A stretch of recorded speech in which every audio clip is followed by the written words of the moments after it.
That completes the call to uncontested statewide calendar. Senator from Beaufort, for what purpose do you rise? Mr. President, I'd like to make a motion pursuant to Rule 22 to recall House Bill 3047 from committee, the Spending Accountability Act of 2009, and be heard briefly on the motion.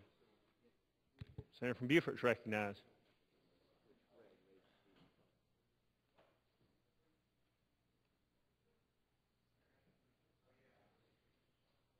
Senator from Beaufort. Gentlemen of the Senate, a couple of things I promised my constituents when I came up here that I would do, and one of them is to support this particular House bill, which Senator Peeler also has an S11 in judiciary. Time is running short. I'd like to get it on the calendar up for debate. I realize that there's a question about constitutionality, and I've looked at the Constitution very carefully, and Article 3, Section 12 does provide that each House shall choose its own rules of procedure.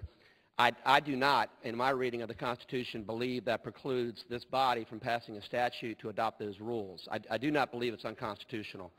I think that it's important that we have as much transparency as possible. We've made some great strides in regard to rules. I think this particular bill that was passed in the House and is in judiciary now, also sponsored by Senator Peeler, would be a great step in that direction.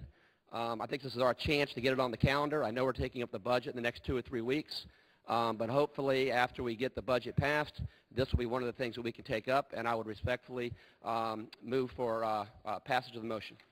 Thank you. Senator from Pickens is recognized. Very briefly, because I know, Mr. President, members of the Senate, I know we don't have much time. The bill came over, I forget now exactly when, 2 or 3 weeks ago. The bill is set for a subcommittee meeting. It's the first opportunity we've had to get that meeting set. There are, as the senator from Beaufort aptly pointed out, the first constitutional issue is Section 12 of Article 3. The other constitutional issue is Section 22 that the senator from Beaufort didn't cite. Section 22 is a provision that specifically requires that 5 senators second the call, just as when we had I was in the chair yesterday evening, motion was made to adjourn. I asked if 5 senators second the call, 3 hands went up, and I didn't do that quick. Only 3 hands went up. Then about the time I put it to a voice vote, another senator comes running in that door. That was the 4th hand, but I was already in the middle of a vote, so that doesn't count. That's what the South Carolina Constitution provides. If you pass a statute, and I'm not going to argue this in any great detail because this is in the motion period, but if you pass a statute that conflicts with that, when any case goes across the street in original jurisdiction to these folks across the street, they're not even under 110 years of precedence. They're not even going to review that statute. They're going to look to the South Carolina Constitution. And that's what I've told all these well-meaning folks that wants an up or down vote on this bill. So my point to you is we need to have that discussion in the subcommittee. I don't know if they ever discussed those points, and maybe they don't consider. I even had some people say, well, that's a lame excuse.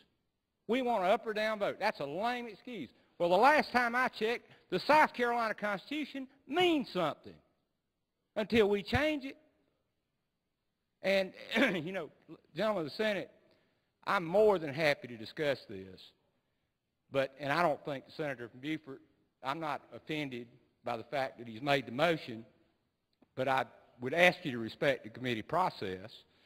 I apologize. I didn't take my allergy medicine yesterday, and my allergies acting up. But, you know, I would ask you, as we do routinely here, it's a House bill that came over. We talked about the Senate bill last year. We had a subcommittee meeting on it. So there's been no effort to sit on this bill. We had a subcommittee meeting on it. We didn't vote it out for the very reasons that I just talked about. But I tell you what we're going to do. We're going to have another subcommittee meeting first week in May after we finish the budget. It's already been set up on this House bill. So I would just encourage the Senate, don't recall this bill. Let us have our meeting on it. Senator from Charleston. Yes, sir.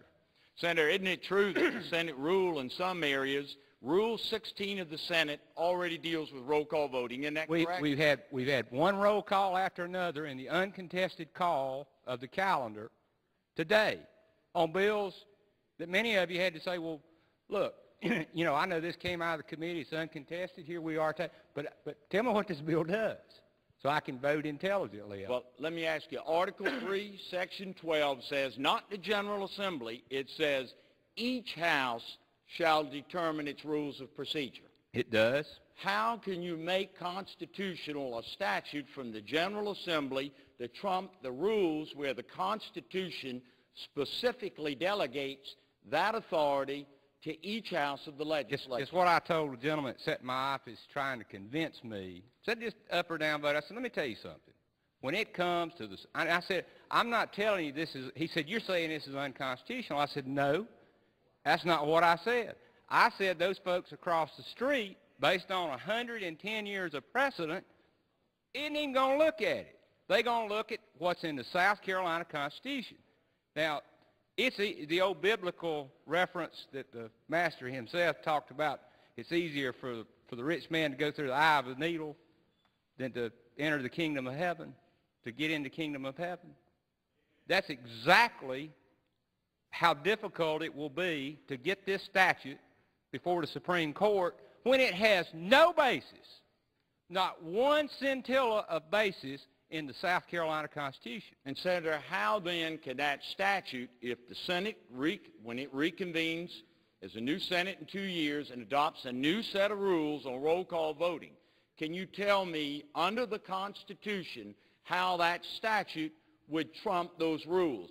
Or is this whole thing nothing more than a publicity charade? Well, the thing is, a future Senate, we organize in 2 years, and my good friend from Clarendon becomes the leader of the Senate by virtue of whatever changes take place in the election. Hope that don't happen, Senator from Clarendon. But if that were to happen, and y'all, and the discussion centers on, well, we're going to go back to the Rule 16, then you know what happens? The rule prevails. The Constitution gives an absolute grant of authority to this chamber, not to the folks across the hall, not to the governor downstairs, not to those folks across the street. It gives it to this chamber and to adopt that rule. Let me ask you this. If a statute could, by some reason, and it would take a more imaginative mind than did Star Wars, but if somehow you could imagine that that could occur, how could that comport with the Constitution that you got to get a concurrence of the House to change a rule that applies to the Senate and get His Excellency to go along with it? Well, that's exactly right. I just want to understand basic constitutional law. Well, how in the world somebody can it's imagine like these folks keep emailing me when I cite them that it's a lame excuse. We're just making lame excuses. Well, you know, just do something that feels good. The last time I checked, one of the most frequently made criticisms of the United States Congress is, you know, those guys just they ignore it in the Constitution. Supreme Court disagree with the decision. Supreme Court ignored the plain reading of the United States Constitution. We criticize them frequently for that. And here, when we have an obvious reference in the South Carolina Constitution, you know, it says specifically when the yeas and nays will be entered in other sections of Article 3. You know when those are? When we have vetoes of the governor, when we have there's another reference to it. But off the top of my head, there's no other provision except Article 22 that speaks to a roll call, the yeas and the nays. They debated this back in 1895 when the Constitutional Convention was held. They had debates on it in the 1960s when the West Commission discussed revising the South Carolina Constitution. And as you well know, for those of you that were here in the 70s, there was a huge discussion, an entire article revision of the South Carolina courts, the article dealing with the courts. And I mean, it's not as though we're